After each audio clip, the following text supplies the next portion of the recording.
युवा सभी लोगों का समावेश इसमें हुआ है, सबका ध्यान रखा गया है और लक्ष्य हमारा देश निश्चित रूप से प्रगति करे जैसा मोदी जी कहते हैं और हम सब उसका पालन भी करते हैं कि सबका साथ, सबका विकास, सबका प्रयास और सबका विश्वास, इस परिकल्पना को पूरा करने वाला यह अंतरिम केंद्रीय बजट है। निश्चित रूप से हम बहुत ही प्रसन्न हैं इनमें सभी बातों का, चाहे वो आयुष्मान कार्ड की योजना हो, फिर चाहे वो किसान सम्मान निधि की बात हो।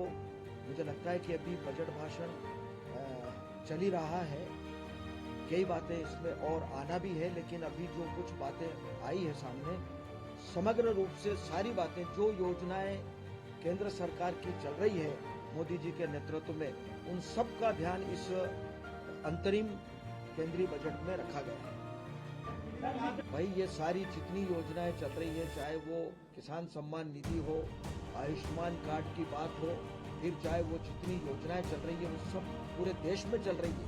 इसमें मध्य प्रदेश भी हमारा साथ ही है, इसलिए जो कुछ बजट में आ रहा है वो मध्य प्रदेश में भी उसका लाभ मिलेगा और इन सब बातों का ध्यान रखा गया है। अब मेन बजट जब आएगा तब उसके बाद में कई चीजें सामने बिल्कुल सभी का, मैंने कहा कि मिडिल क्लास का भी, जो गरीब है उनका भी, किसान का भी, युवा का भी, महिलाओं का भी, सभी क्लास के लोगों का इस अंतरिम केंद्रीय बजट में ध्यान रखा गया है।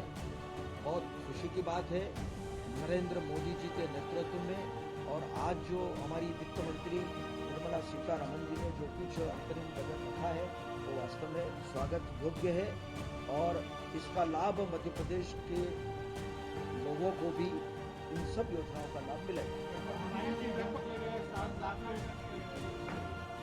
मुझे लगता है कि जो प्रदेश के हित में हो सकता है, जो देश के हित में हो सकता है, जो इन सब वर्गों के हित में हो सकता है, उन सब बातों का समावेश इस बजट में किया है।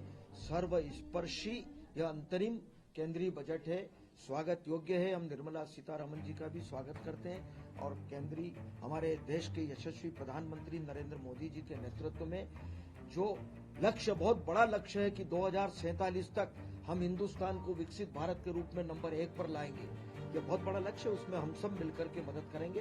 प्रदेश सरकार भी उनके साथ खड़ी है और हम भी उसमें पूरा सहयोग करेंगे। आने वाले समय में मध्य प्रदेश का बजट भी अभी सेकंड सप्लीमेंट्री आएगा, मेन बजट के बाद में फर्स्ट सप्लीमेंट्री आया था और फिर दूसरा सेकंड सप्लीमेंट्री बजट आएगा, फिर लेखानुदान आएगा। ये 1 अप्रैल से अप्रैल, मई, जून, जुलाई तक रहेगा। फिर जुलाई में ये मेन बजट जब अपना आएगा, अभी तो केवल 4 महीने के लिए, 6 महीने के लिए हाँ बिल सत्र में आएगा। सेकंड सप्लीमेंट्री पहले आएगा और फिर लेखानुदान आएगा। कांग्रेस अपना खुद आईना देख ले कि कांग्रेस कहाँ खड़ी है। पूरे देश में अभी जो स्थिति हो रही है कांग्रेस की, वो सबको पता है, देश की जनता जानती है। और मैं तो ये कहूँगा कि अभी लोकसभा के चुनाव में चमत्कार होगा।